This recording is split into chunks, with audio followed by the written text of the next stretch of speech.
The Discourses of Christ of the Last Days.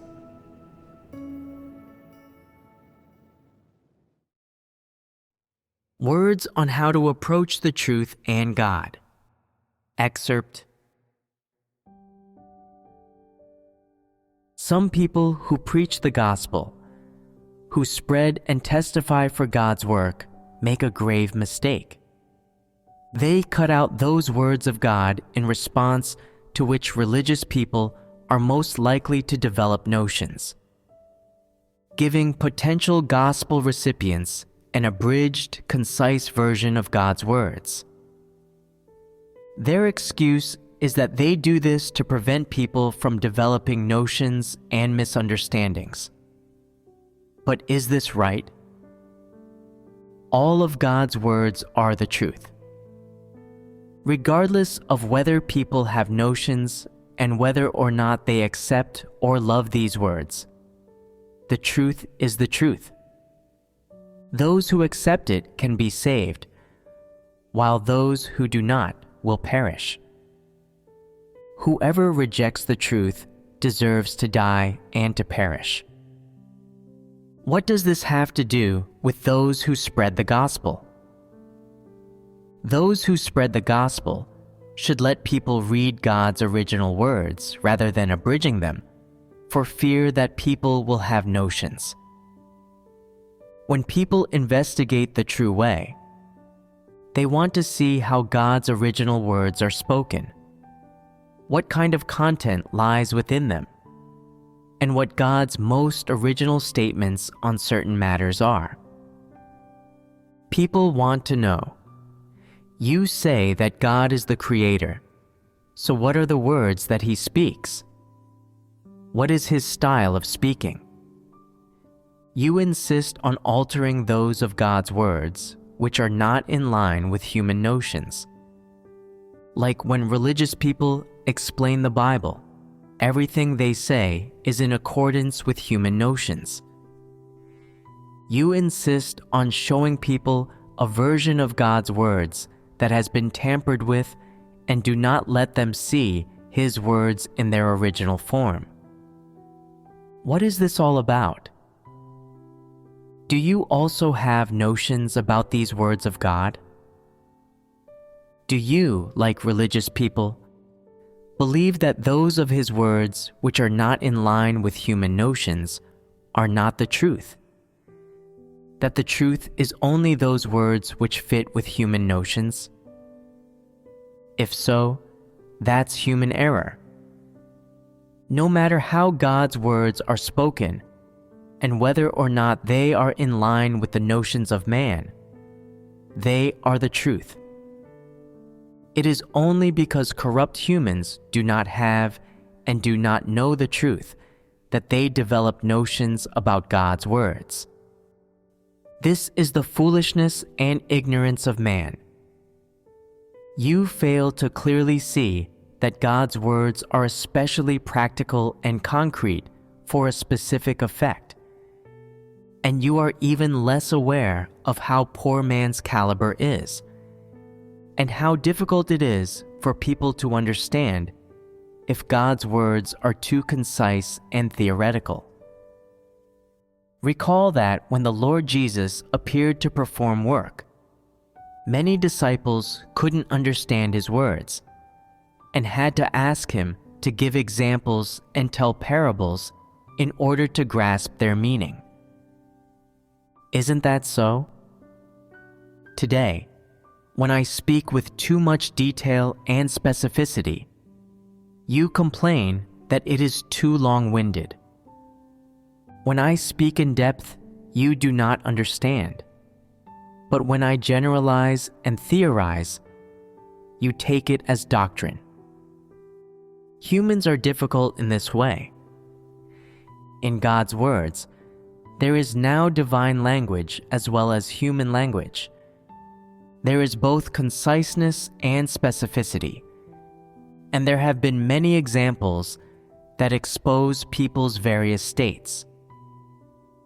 Some words seem too detailed for those who already understand the truth, but for new believers, they are just right. and it would be difficult to achieve results without this level of detail and specificity. It is just like parents bringing up children. When the children are young, the parents need to do many detailed things, but they can stop doing them once the children become sensible and can take care of themselves. This is understood by people, so why can they not understand the matter of God's work? New believers must read words that are shallower and supported with examples, words that are comparatively detailed and meticulous. Those who have believed in God for years and understand some truths must read words that are comparatively deep and that they can grasp. No matter how God speaks, it is all meant to allow people to understand the truth, cast off their corrupt dispositions, and enter the truth reality. He speaks in order to achieve these results. Whether his words are deep or shallow, whether people can reach them or not, understanding the truth and entering the truth reality are not easy. Do not think that just because you are of good caliber and can grasp deep truths, you already possess the shallow truths and possess reality. Is that the case? The truth about being an honest person alone is enough for a lifetime of experience. No matter how shallow God's words, no matter how many examples he gives, you might not enter into reality even after 10 or 8 years of experience. So, when approaching God's words, it is wrong to look at their depth. This view is incorrect. It is best for one to pay close attention to reality. It's not that you have reality just because you have the comprehension ability and can understand the truth.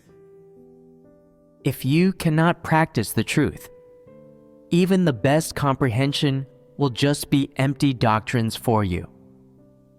You must put the truth into practice. You must have experience and knowledge.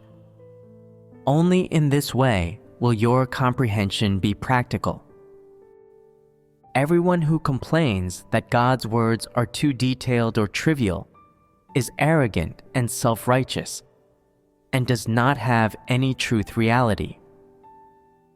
Can man fathom the wisdom of God's words and his thoughts?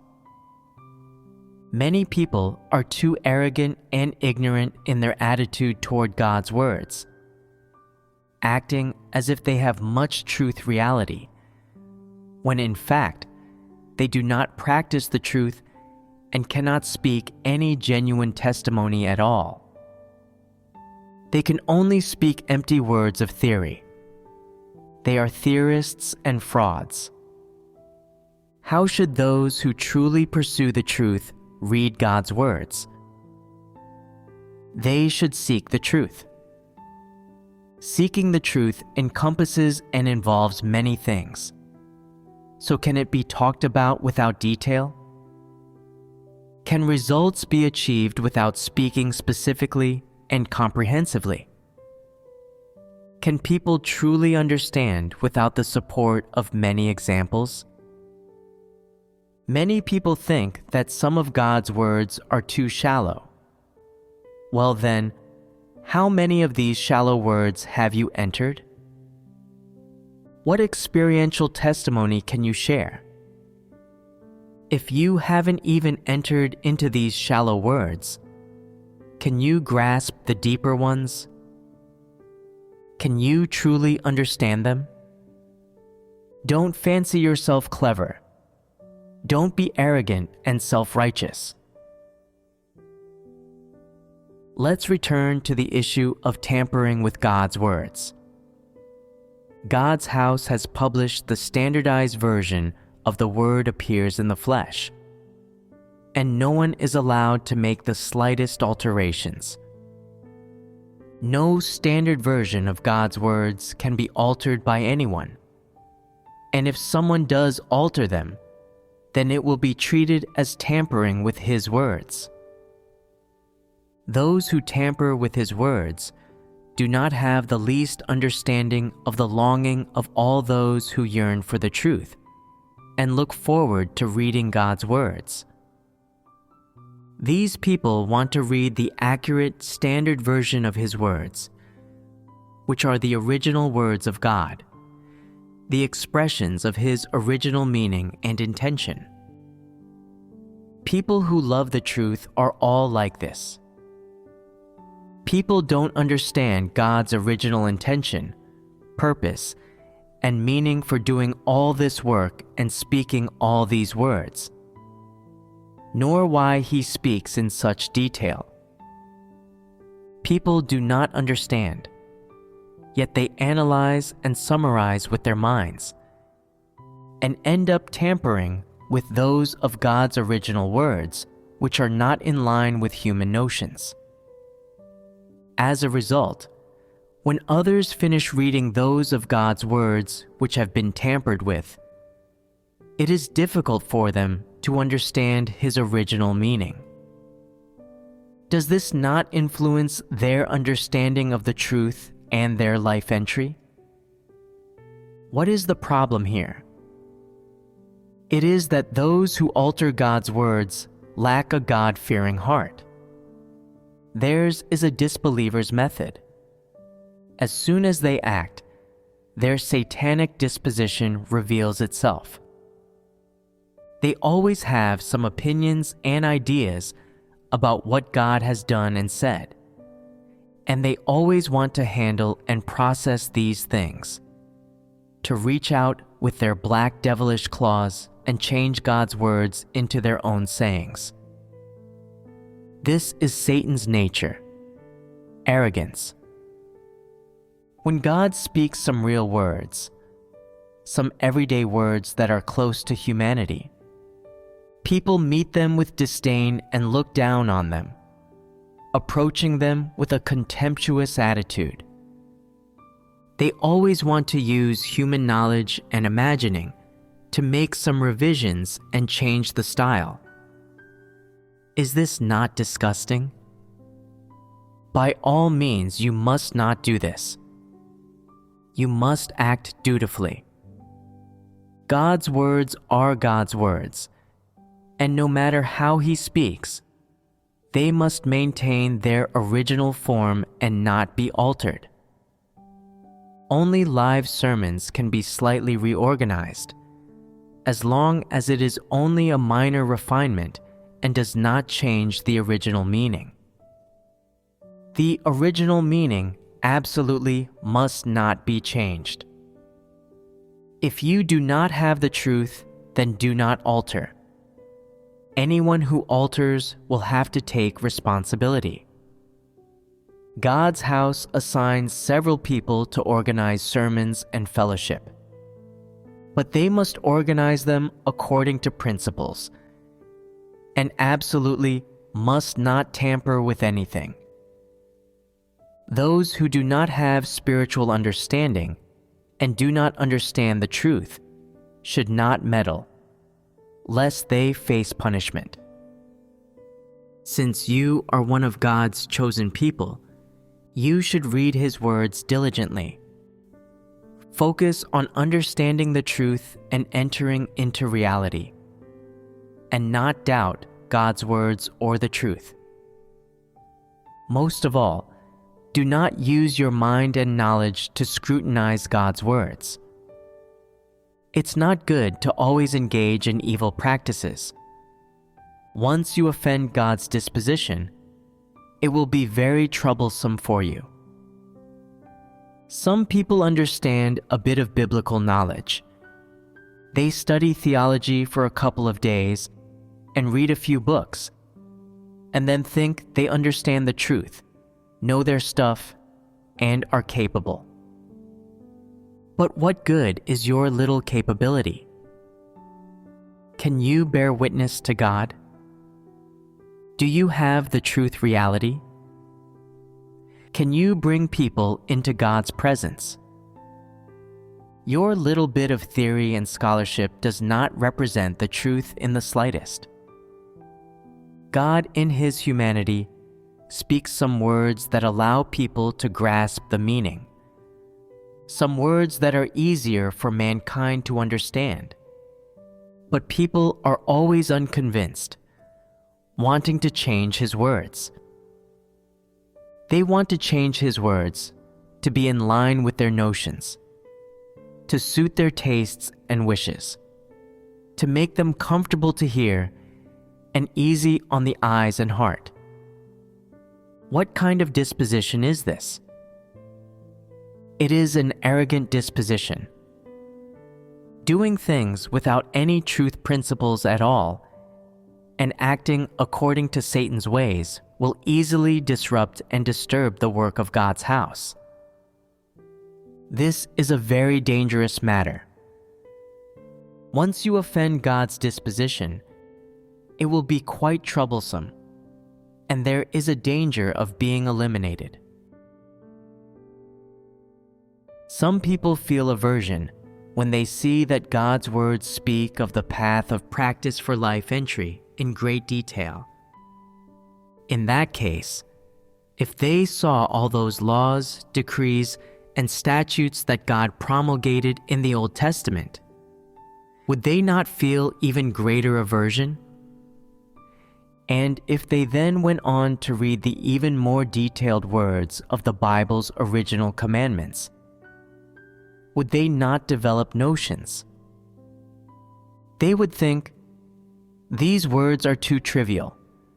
What can be said clearly in one sentence is stretched to 3 or 4.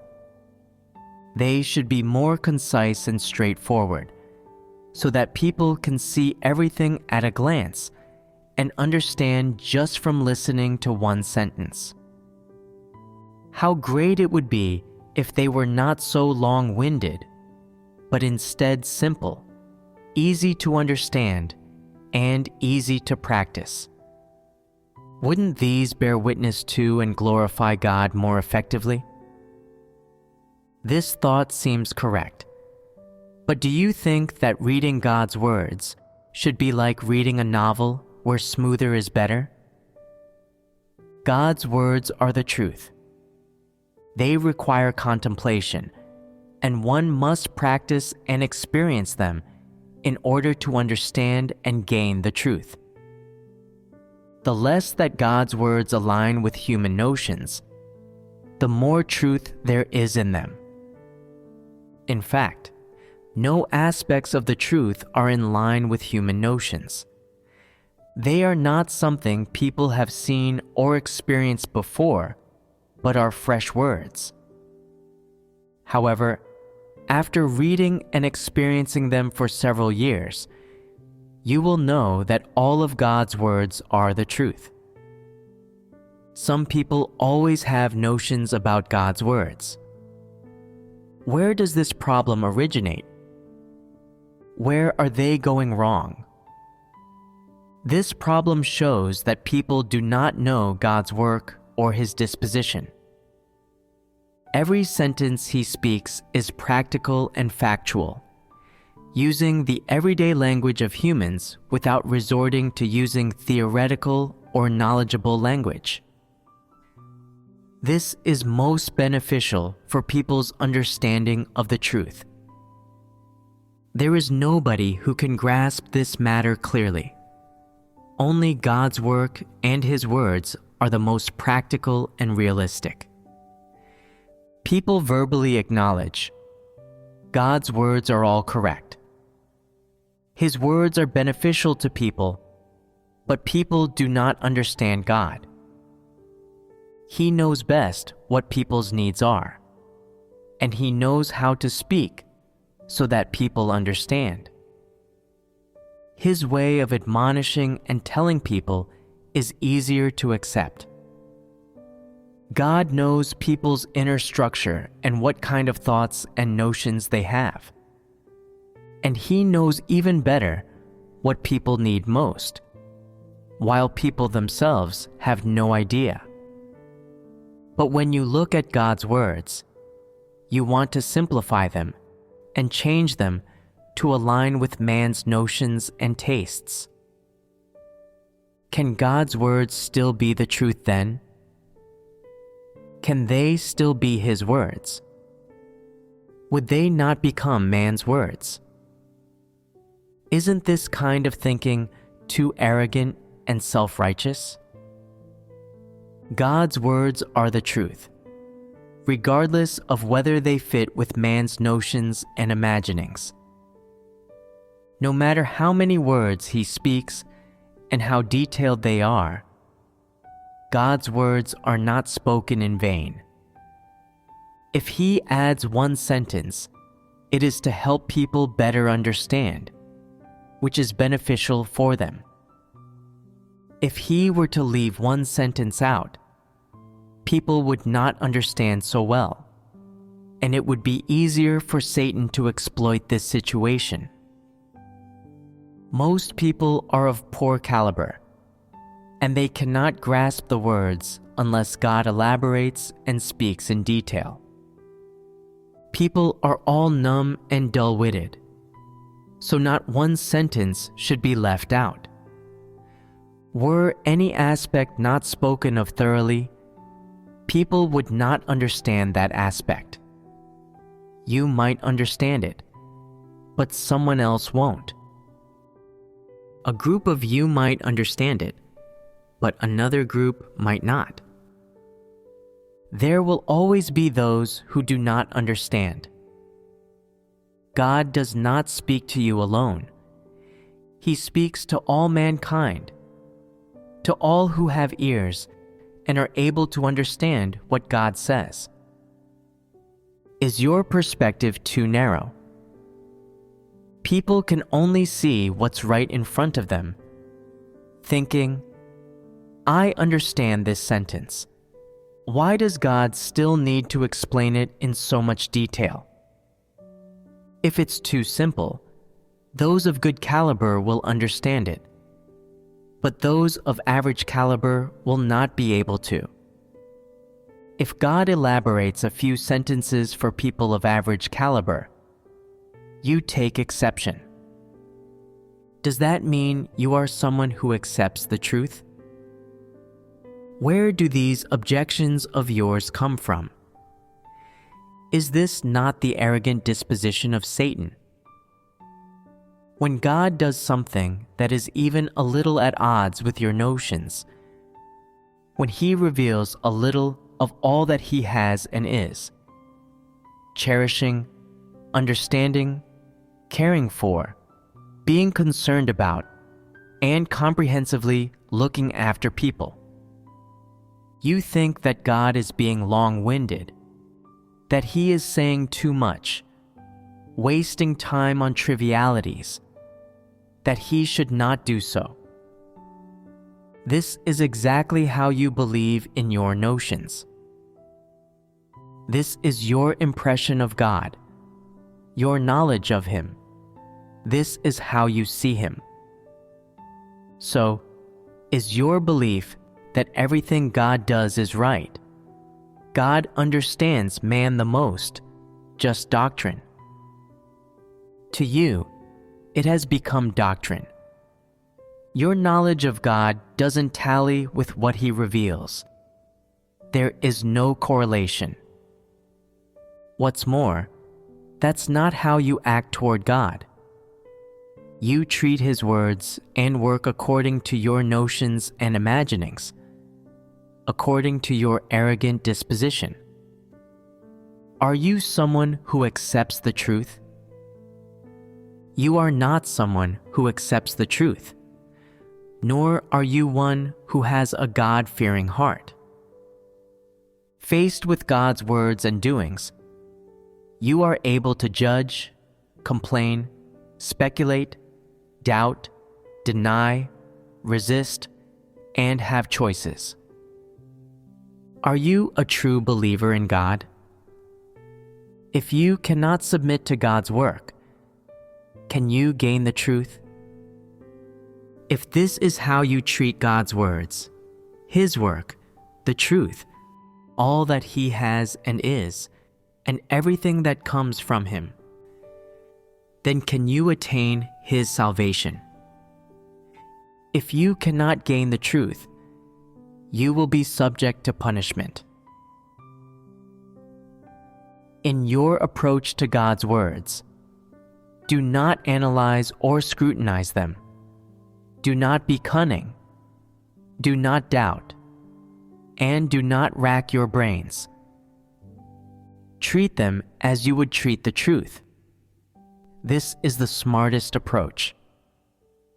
Whatever you do, do not say to yourself, "I am a modern person. I am knowledgeable and well educated. I know grammar. I studied such and such a major. I'm adept at a certain skill or profession. I understand. I comprehend." God does not know. Though God understands all mankind, He doesn't have anything aside from the truth. He doesn't understand professional matters. There's nothing He's good at. He only knows how to express the truth. That's right. God can only express the truth, and He can see through all things because He is the truth. He holds sovereignty over the fate of mankind, and He controls your destiny. None can escape the sovereignty and arrangements of God.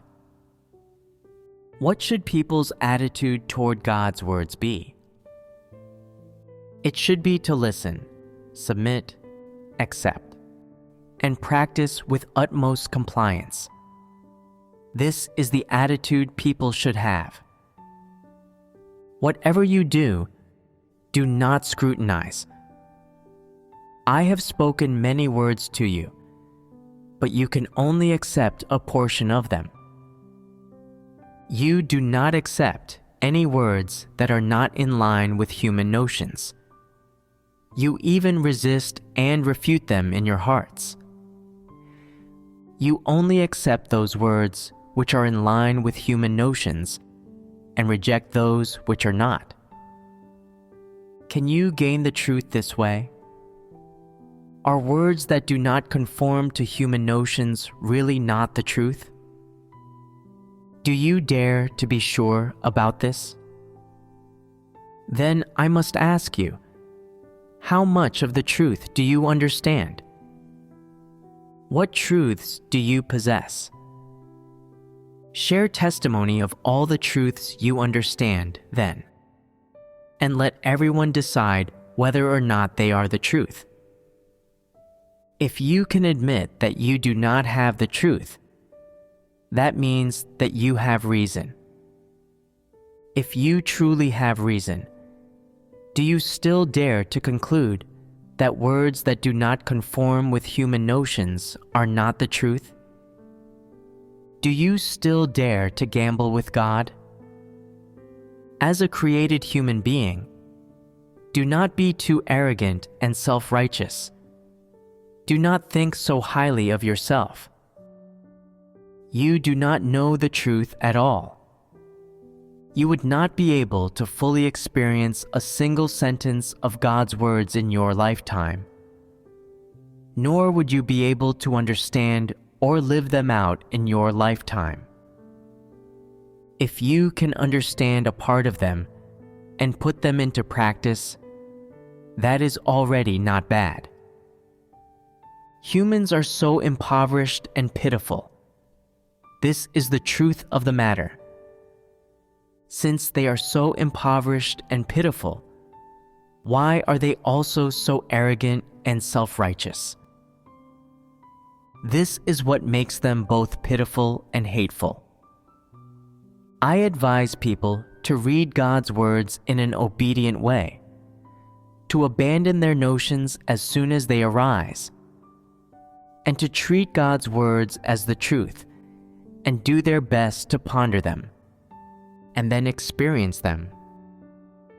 Perhaps then they will be able to understand what the truth is. don't care about how detailed and long-winded God's words are. If you can understand and experience them, and then testify for them, only that is when you can be considered to be capable. It is similar to how people are always particular about which kinds of food they eat, thinking some are tasty and others are not. And what comes of this? The tasty foods are not necessarily rich in nutrition, and the foods you dislike do not necessarily have less nutrition. They may even have more and better nutrients. People have difficulty distinguishing what is and is not the truth, what comes from God, and what comes from man. Only after understanding the truth can they discern some of it. Those who do not understand the truth cannot see through anything. If you know you lack perception, you should remain humble, low-key, and seek the truth more. This is what a smart person does. If you cannot see through anything, yet still carry on with blind arrogance, daring to judge everything and criticize whoever speaks, then you are totally without reason. Don't you agree this is how it is? Whatever one does, they must not bare their fangs in the presence of the truth. They must maintain a God-fearing heart and seek the truth in all things. Only this is a truly intelligent and wise person.